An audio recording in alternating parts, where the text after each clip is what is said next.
Hotel پہنچے تو سارے ویٹرز رات کی ڈیوٹی کی وجہ سے بری طرح تھکے ہوئے تھے، مگر ہیڈ ویٹر پپو میاں نے انہیں آرام کرنے سے پہلے اپنی کمیشن وصول کی۔ میں نے بھی اسے اپنے حصے کی ٹپ سے کمیشن دیا۔ اس کے بعد کچھ ویٹر تو وین میں بیٹھ کر اپنے گھر لوٹ گئے، جبکہ کچھ وہیں لابی میں بچھے صوفوں پر ڈھیر ہو گئے۔ میں سروس روم میں آ گیا۔ میں نے سب سے پہلے دروازے کو اندر سے لاک کیا، پھر قمیص کے بٹن کھول کر اندر سے سیکرٹ فائل کے کاغذات باہر نکال لیے اور میز پر پھیلا کر ان کی برگردانی کرنے لگا۔ وہ پورے 25-30 صفحات پر مشتمل فائل کے کاغذات تھے۔ اب میں نے پہلے صفحے سے فائل کا مطالعہ کرنا شروع کیا۔ پھر جیسے جیسے میں پوری فائل کا مطالعہ کرتا چلا گیا، میرے دل کی دھڑکنوں میں بھی اضافہ ہوتا چلا گیا۔ جوش سے میرا رواں رواں کانپنے لگا، چہرہ سرخ ہو گیا، رگوں میں خون کی گردش تیز ہونے لگی، سینہ جیسے بھٹی بن گیا تھا۔ اس فائل کے 2 حصے تھے۔ پہلے حصے میں وطن عزیز کے متعلق ناپاک سازشوں کے پری پلان کی صورت میں بنائے گئے تھے۔ دوسرے حصے میں ڈیتھ سرکل کے ان خفیہ اسکواڈز کی تفصیل تھی جو مختلف صورتحال میں وطن عزیز کے خلاف اپنی ناپاک سازشوں کو عملی جامہ پہنانے میں مصروف کار تھے۔ ڈیتھ سرکل کو 3 اسکواڈز میں تقسیم کر رکھا تھا اور اس طرح ان کے 3 اہم ٹھکانے تھے جن کے خفیہ نام اور پتے بمائے نقشوں اور محل وقوع کی درج تھے۔ ان کے نام اور پتے بتدریج تھے 01، 02 اور 03 تھے۔ ایک اہم ٹھکانہ 01 تو یہی تھا جس کی command colonel R D Gupta کے سپرد تھی۔ دوسرا ٹھکانہ 02 سیتا پال کا تھا جسے میں تباہ کر چکا تھا، جبکہ تیسرا ٹھکانہ 03 خلیج کمبات میں تھا۔ اس کی کمانڈ ایک میجر آر پی چوپڑا کر رہا تھا۔ اس کے علاوہ راہ کے اہم ٹھکانوں کی بھی نشاندہی کی گئی تھی جہاں سے ڈیتھ سرکل کی داغ بیل ڈالی گئی تھی۔ راہ کا وہ ایک ونگ سرکل تھا جس کے ذمہ خصوصی طور پر ڈیتھ سرکل کے ان تینوں اب دونوں یعنی 01 اور 03 کے ٹھکانوں کو ہدایت دینا تھی۔ یہ مذکورہ ونگ راہ کے لیے ریڑھ کی ہڈی کی حیثیت رکھتا تھا۔ اگر میں اس ونگ کو نابود کر دیتا ہوں تو راہ کی پوری بدنام زمانہ تنظیم پورے 20 سال پیچھے چلی جاتی۔ اس کے تباہ ہونے سے اسے زبردست نقصان پہنچتا، مگر راہ کے اس ونگ کے ہیڈ کوارٹر کے پتے کی کہیں بھی نشاندہی نہیں کی گئی تھی کہ آیا اس ونگ کا ہیڈ کوارٹر کہاں تھا۔ تاہم فائل کے متعلق یہ ظاہر ہوتا تھا کہ اس کے ہیڈ کوارٹر کی نشاندہی ڈیتھ سرکل کے خفیہ ٹھکانے 03 میں موجود تھی۔ فائل کو میں نے کئی بار بغور پڑھا۔ اس کے اہم مدرجات اور نقشوں کو اچھی طرح ذہن نشین کرنے کے بعد میں نے اسے جلا ڈالا۔ پھر اس کی راکھ سنگھ میں بہانے کے بعد میں نے ویٹر والی وردی اتاری اور دوسرے کپڑے پہن کر بستر پر دراز ہو گیا۔ البتہ اس سے پہلے میں نے دروازے کا لاک اوپن کر دیا تھا۔ اگلے روز مجھے کسی نے نہ جگایا۔ دن چڑھے میں سوتا رہا۔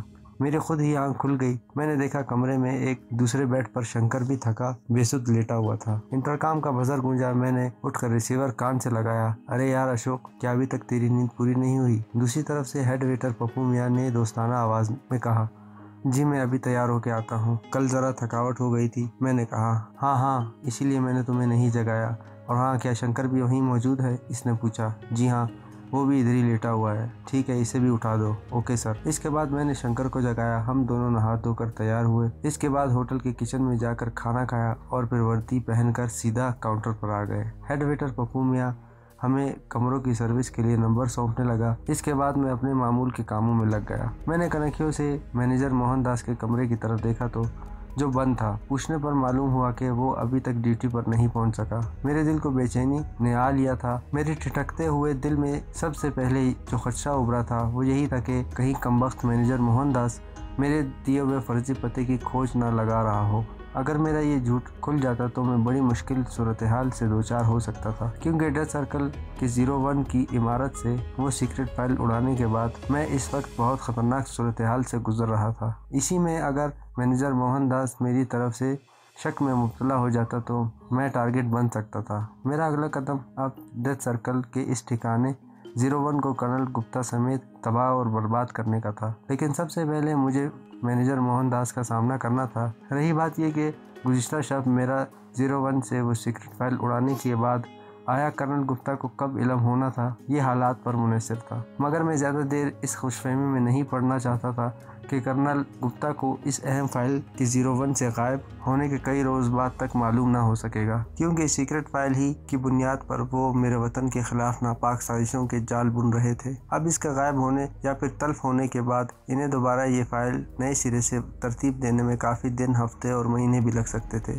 یقیناً اس اہم فائل کے غیاب پر ڈیتھ سرکل میں ہی نہیں بلکہ راہ والوں میں بھی کھلبلی مچنا لازمی تھی۔ راہ کی تو یہ سوچ کر ہی نیند حرام ہو جاتی کہ کوئی جے اعلیٰ سرفروش ان کی بے خونی کے لیے میدان میں کود پڑا ہے۔ اگرچہ سیتا پال والا 02 ٹھکانے کا میرے ہاتھوں نیست و نابود ہونے کے بعد انہیں کافی حد تک یقین ہو چکا تھا، لیکن باوجود اس کے ابھی تک ڈیتھ سرکل راہ والوں کے وہم و گمان میں بھی نہ ہوگا کہ میں یہاں تک آن پہنچا ہوں۔ میں ان پر اب تک کامیابی کے ساتھ کئی خفیہ ضربے لگا چکا تھا۔ ان میں غدار وطن سلطان جہانزیب کی موت، پھر راجہ پٹیل، سنیل اور 02 کے سیتا پال کو نابود کرنا، اور اب 01 سے سیکرٹ فائل اڑانا۔